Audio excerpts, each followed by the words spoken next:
Je vais aller vers l'expérience de Renault et donner la parole à Alain Joyeux. Vous avez un micro. On parlait de compétitivité, oui. Je crois qu'il a éteint. Oui, ça marche. C'est bon? Oui, super. On parlait de compétitivité. Moi, j'aimerais d'abord dire, on est heureux de vous avoir parmi nous. Hein. Je compare les grands groupes, parce qu'il faut de tout, vous le comprenez bien. Le fait que Renault soit venu au Maroc, la démarche, on va faire les choses à l'envers. Aujourd'hui, est-ce que vous êtes un homme heureux en étant parmi nous? Ce soir, présentement, oui. Et à Tanger. Et quand vous êtes à Tanger? Alors, oui, clairement oui. Les intervenants précédents l'ont dit. Monsieur Chamy est un grand acteur de l'implantation du groupe Renault Maroc. Il est clair qu'aujourd'hui, le groupe Renault Maroc a tiré une expérience très positive de son implantation.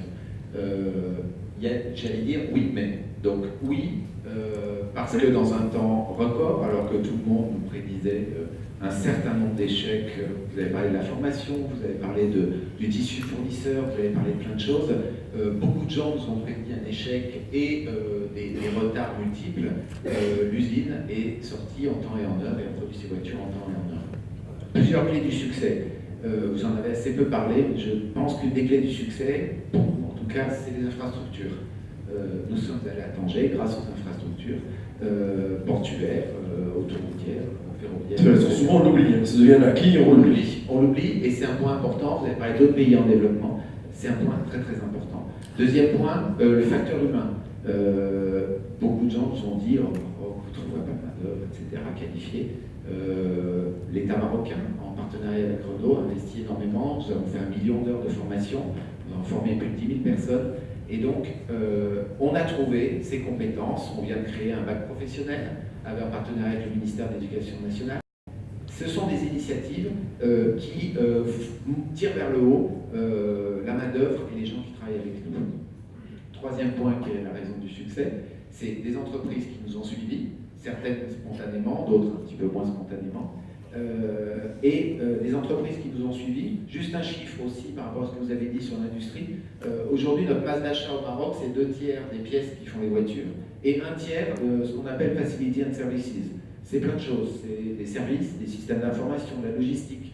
Et là, on touche une activité, une main-d'œuvre et un développement qui n'a rien à voir avec la première partie. Donc oui, ces facteurs-là sont clés de succès. J'allais dire la quatrième, c'est qu'on exporte 90 à 95% de notre production et on n'arriverait pas à le faire sans un certain nombre de choses qui ont été faites avec nous, en particulier l'installation en zone franche. Donc oui, nous sommes heureux. Le mais, pour être compétitif, il nous manque encore des acteurs plus en profondeur dans notre chaîne de valeur. Vous avez beaucoup parlé de supply chain. On a des acteurs de premier niveau, il nous manque encore des acteurs de deuxième niveau, de troisième niveau, qui vont solidifier notre implantation ici au Maroc et qui vont la rendre pérenne et performante. Tant qu'on achète des composants qui viennent de très loin, tant qu'on achète des composants à valeur ajoutée qui viennent de trop loin, on aura un niveau de compétitivité qui reposera trop sur la compétitivité de la main-d'œuvre. On pourra en débattre, mais voilà essentiellement le mais qu'on peut.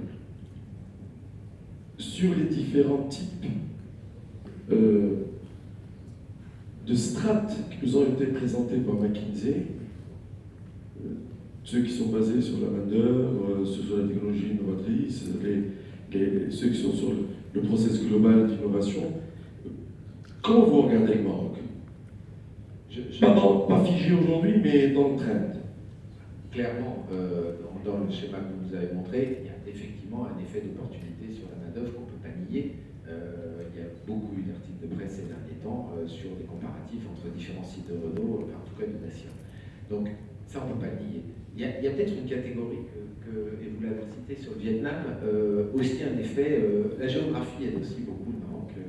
Être à 14 km de l'Espagne, avoir 22 usines automobiles à moins de 2 jours de camion du Maroc, c'est un effet d'opportunité qui, à mon avis, n'est pas encore assez saisi et qui est quelque part entre le bas et le haut de votre graphique. Donc ça, c'est un point qui a aussi été important.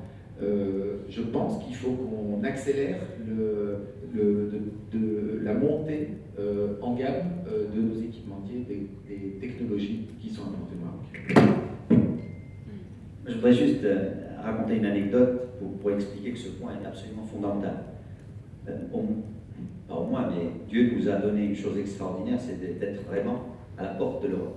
Et donc, quand je partais voir les investisseurs étrangers, et j'en ai vu plusieurs, j'avais cette course, on voyait la photo de Tanger Med, de l'autre côté, par temps ensoleillé, on voyait la côte espagnole, donc on est vraiment tout près, et j'avais deux chiffres, c'était le SMIC européen, le SMIC en France et le SMIC au Maroc.